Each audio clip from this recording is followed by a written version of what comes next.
Hello guys, this is episode 34, February 10th, editorial of Hindu. So today is actually 19th, but I'm trying to catch up all the previous episodes because 1 week I was not well and because of the health issues I could not record it. Okay, so I'm now recovering and so hopefully we'll catch up everything. So please WhatsApp me, Instagram me, email me, subscribe the YouTube channel. You have to be in touch with us, only then you will get daily updates of all the free videos which we are doing. Okay, and 2022 test series is open, 120 days plan, which is now at least I think 98 days are left, so you can study from weekly test and 120-day study timetable. So WhatsApp me, I'll give you the details of how to enroll. This is a paid course and these are the list of videos which we have, and if you WhatsApp me, I'll give you daily updates. So first we'll see the agenda. Today only two articles are important, but both of them are very lengthy articles. So I'll tell you the agenda first itself. This one, if you see, anger in diplomacy. Okay, so you would have seen that KFC, Hyundai, and some companies were posting like "We stand with Kashmir's independence" and "We stand with Pakistan." Something was there, and entire Indian social media got angry at them and told like we boycott KFC, we boycott Hyundai, and also it was a social media issue which could have ended in a like small short-term controversy, but Indian government took it very seriously, and Indian government contacted even the Korean government. So a diplomatic this thing went okay. So that was, it became very serious. So author is telling that it was not required. A quiet word within the MNCs might have worked better than a public display of diplomatic opposition. This is what author is feeling, because he's telling it's a local distributor of that Pakistan area did something that the country, main South Korea, may not have not even expected that. So that is what the author is telling. But I don't think there's a big problem when we take stands like this strongly. It is good that in future such things won't happen. Okay, so this article is about that. There is nothing much to discuss. Okay. Now, this if you see the French format, we have discussed multiple times, so I'm not going to repeat it. It's the Ukraine-Russia problems and Russia versus NATO, whether they'll fight or not. So they are doing that drama since many days now, and we have discussed multiple articles in which I discussed the Minsk process, the Normandy talks, about all these, even MCQs I asked you in the quiz episodes also. So this is done, okay. We have done multiple times, so I cannot explain again. But if you watch all the February episodes, you will get a detailed explanation of each of these things. Okay, so it's a repetition. Now this is Hindutva and caste politics of UP. We don't need it. And this is Tamil Nadu politics. Again, we don't need it. And this is under 19 cricket stats. Again, for UPSC, not important. And this is, if you see, UP elections. So if you see, all these articles are not important. So today's two important articles are, one is about this one, privatization, and whether it is good or bad. And this one, the Kerala model revival, because we always keep telling Kerala model, but now Shashi Tharoor has wrote this, the Congress MP. So he usually writes very tough language English and all, but this is a very simple article he has written, and he's just telling the Kerala model used to be great, but now there are many problems. Okay, obviously he'll be telling it because he is in opposition now, he's not ruling, so he's blaming and telling we have to revive. So it's very simple points, but we will discuss these two articles. Okay. So again, if you are looking to be a topper of UPSC, you have to see to it that you are studying from the right source. Okay, we have this YouTube channel which, just by hitting the subscribe button, not even the join button, subscribe button if you hit, which is free, and hit the bell icon, daily you will see that every subject is being taken free of cost by our faculty, which is there in English and Hindi. And if you do that, and if you also WhatsApp me, I'll keep giving you updates personally. Okay. And this is the Vysh courses channel, where again we are putting non-editorial news items, that is the current affair things from which direct question will come in the prelims. Okay, so after prelims I'll tell you which all videos were useful, but if you watch it now, it will be beneficial for you. And if you are a beginner or even beginner to Vysh IAS channel, you have to watch the foundation, which again is there in English and Hindi. This will make you understand that you can study it from home itself. You don't need any other coaching, and this alone is sufficient, okay, to clear this exam. So these are the thumbnails. Please check out if you are new to this channel. Others already know. And 8 o'clock, 9 o'clock night, every day lectures are there in Hindi and English. So please see to it that you are watching live if you want, or you can watch it later also, because it will be there on the channel always. Now the Kerala model article. Kerala has long been recognized to have been done many things right. Okay, so we keep telling, right, when anything happen, we'll tell do the Kerala model, if it's education or health, or even now Kerala versus UP and a lot of Twitter kind of postings are going on. But that's all politics, that is not important.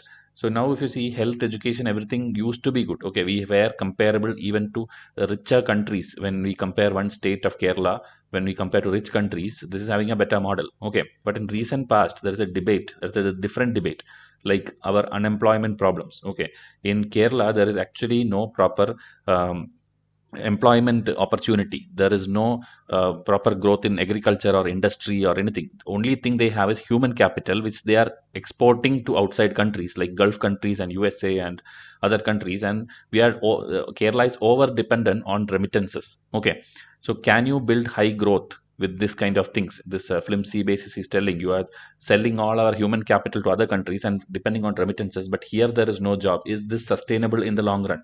Okay, because those people also will get fed up someday and they will not want people from outside. Okay, so low employment, low levels of food intake, low income, then accompanied by high level of alcoholism. In alcoholism they are like record all the time. Okay, whether it's New Year or Christmas or if they're other any other regional festival, they are like record sales happens in alcohol. And the suicide rate is one of the worst in Kerala. Okay, compared to the nationwide statistics, it is the worst. So overall this is not what you should be calling it as Kerala model and showing as an example. Okay, so the luster of Kerala model is now under threat from emerging social and environmental risk. Okay, also there was a claim like high life expectancy and good health condition, but the highest number of COVID deaths is also happening there in Kerala. Okay, so this kind of problems has to be revitalized. So, but the question is how. Kerala has the highest literacy rate, and in per capita income, it is around ninth rank. So these are all there, but Kerala's policies need to be changed for the new problems which they are facing. Kerala's the GSDP, okay, like we have GDP for India, GSDP for the state contracted over 2019-20 and 2021-22, and unemployment is 9%, which is higher than the national average of 6%. Okay, and there is a high fiscal deficit also around 4%. They are going on borrowing money from World Bank and here and there, so that is also a problem. So that is why even recently they were having that K Rail project, which I explained, Silver Line project, in which they are having that big ambitious bullet train kind of concept from north to south of Kerala. But again, by taking entire money as loan, and central government has not given permission for that. Okay, so that kind of deficit is already high in the state.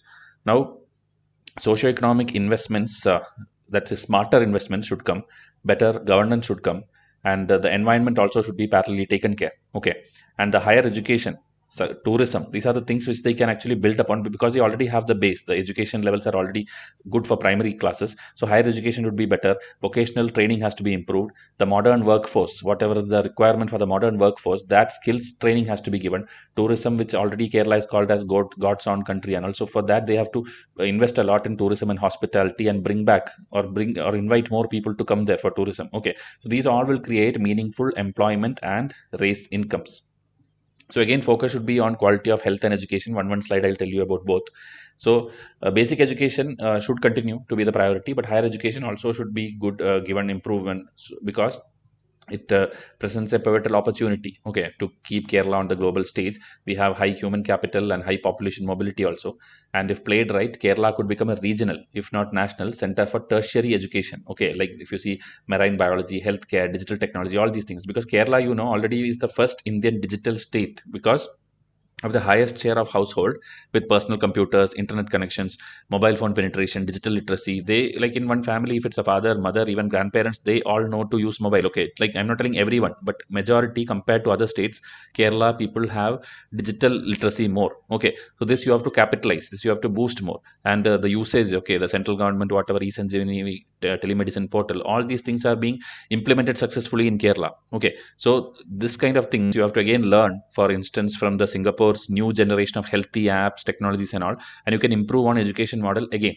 Okay, now next to the health system also, the deaths, it skyrocketed in 2021. So that is because there is no proper surveillance, there is no proper lockdowns implemented, and their election rallies are happening, people are roaming around freely, people are taking it casually. So all this has to change. Only good thing happened is testing was excellent. Okay, the number of testing and the number of people who are knowing that at least they have COVID, that was widespread and is excellent. Okay, so again they have to improve on all those aspects, and also on the grassroots organization things, the participatory governance, press should be free, all these things. Even in the Public Affairs Index 2020, Kerala was ranked number one in the among all the large states in 2019, and that had a lot of indicators like equity, growth, sustainability. Based on all that factors, Kerala appeared number one. But still, Shashi Tharoor has an opinion that this is not enough. Okay, decentralized governance, grassroots level networking. Then we have this Asha workers is there, then volunteer groups is there, then something called Kudumbasri members is there. Again, a women's unit which will work in different areas in the local level, grassroots level. So they also helped in pandemic management. So all these lessons which you are learning, okay, Kerala needs to be more agile in public expenditure on health and developing local self-delivery systems. Okay. So again, last point is the environment. So environment also, 2018 floods came in Kerala, around 483 people died, 14.5 lakh people got displaced from their locations, and 40,000 crore rupees were spent. And even now that dam is not repaired. Even Madhav Gadgil committee and even Kasturi Rangan committee was there about the Western Ghats and the problems, ecological disasters which is going to happen there. That and all was there. Still, investments are not made to repair all these forest, river system, water bodies. All these things are not yet done. So that has to be done. Okay, the bold program should be there on forest restoration, and Kerala urgently need to revive all its rivers, tributaries, streams. Sand mining needs to be stopped.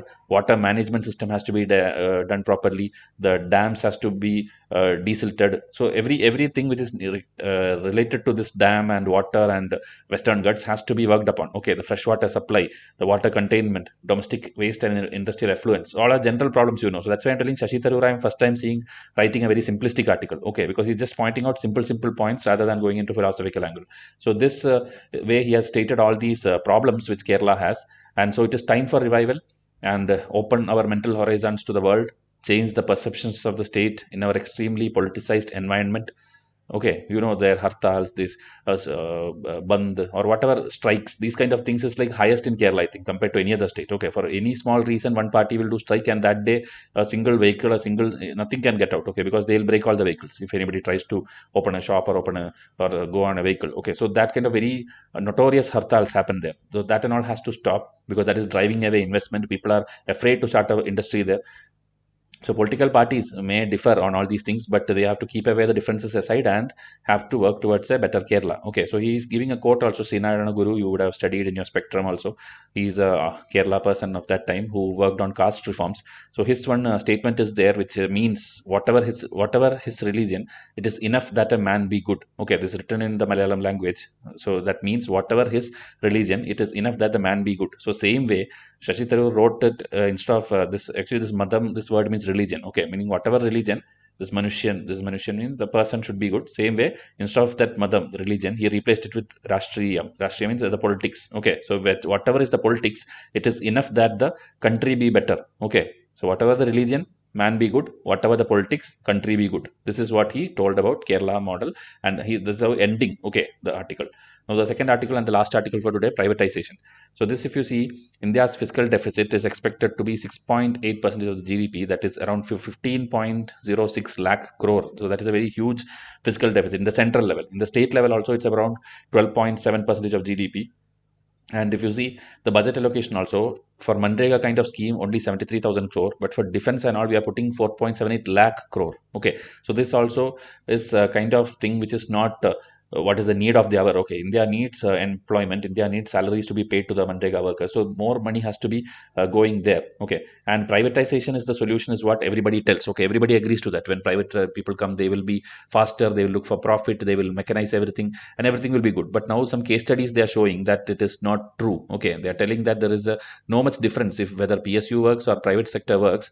There's no much difference. They're giving examples of British Airway, British Gas, railways. They're telling there's no systemic difference in performance even after privatization. There are some examples of where it worked also, like VSNL and Hindustan Zinc and all. They're telling some things worked, but overall the difference is not much. Okay, only thing is PSU looks like it is dependent on government, and like government, when they feel to revive it, it will revive, but private will work by its own. That is the only difference what the author is feeling. Okay, privatization as a revenue source has also offered paltry returns, meaning worthless returns. Okay, now some history about our disinvestment things. Okay, we have now a disinvestment department under the finance ministry, but how did it all start?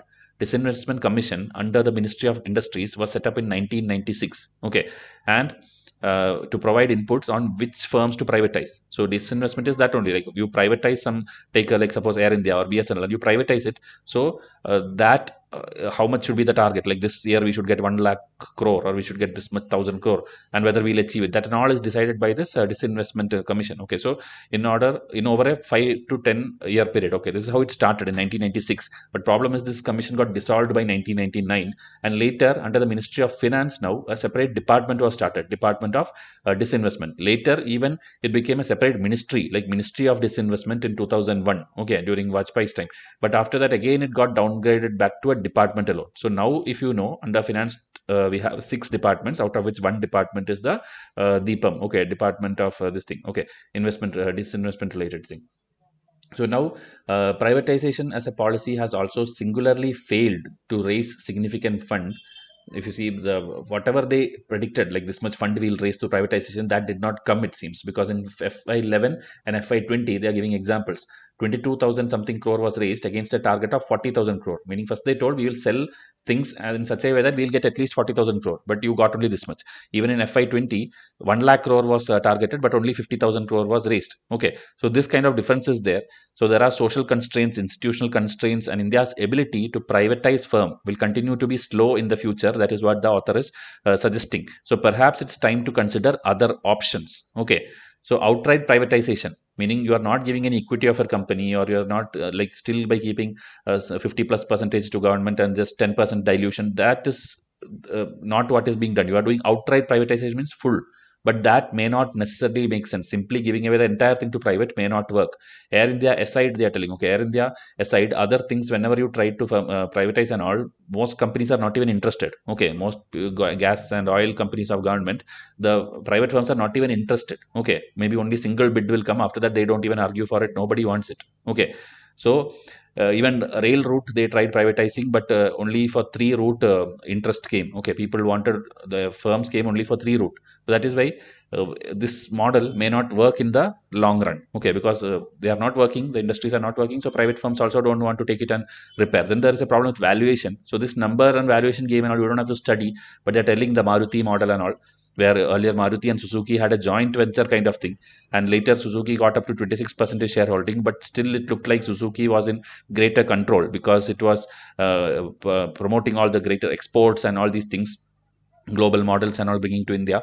So that kind of things were there. Later that also separated. Exits from Maruti were conducted in small tranches, ensuring a better valuation for the government. So like this valuation fully, you will not give away to the private thing, or you will not spoil the valuation by doing that. You are going a joint venture, and slowly they are breaking away from it. So this is a good model is what author is suggesting, because it gives times to ensure price discovery, allowing improved performance to raise valuations over the time. Okay, so this is what he's suggesting, one method. Okay, and there are serious consequences with privatization. PSUs have significant generators have been significant generator of employment, meaning public companies give a lot of employment. Okay, but private may be having a lot of mass layoff, or people will be only efficient people will be kept, remaining all will be thrown out. And public companies, total investment of around 16.4 trillion they have done, and this much lakhs of employees are there. So if private companies come, they are telling there will be mass layoff and there will be low job creation. This is what the author is feeling. Okay, now greater concentration of public asset in select private hands is also a medium-term concern. Okay,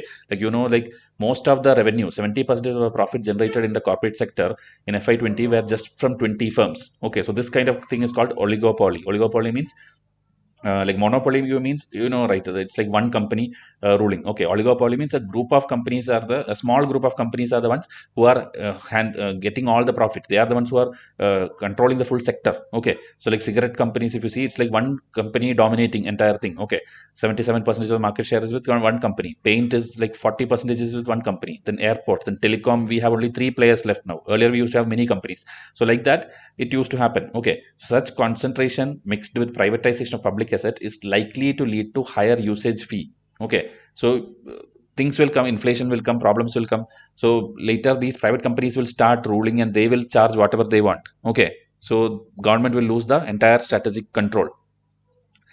So another avenue of selective PSU reform could be considered, and they're giving examples of China and Singapore to end this article. Like in China, for the past few decades, growth has been laid by corporatized PSU. There, everything is under the government. Okay, so they had a holding company called the SASAC, and that promotes better governance, appointing leadership, mergers, acquisitions, everything is taken up there. And there the PSUs, the public sector enterprises, are the ones who scale up and are market leaders. Even in Singapore, they are telling this Ministry of Finance mainly makes all the policy making, and there is a holding firm called Temasek, and they help in corporatizing, expanding everything. So they have this Singtel, PSA, Singapore Power, Singapore Airlines, everything is government. Okay, so like this PSU with greater autonomy, with the government retaining control by a holding firm, can also be subject to the right incentives. So this model of China and Singapore is what the author is suggesting. Indian PSUs could aspire to be as large and efficient as the Chinese ones.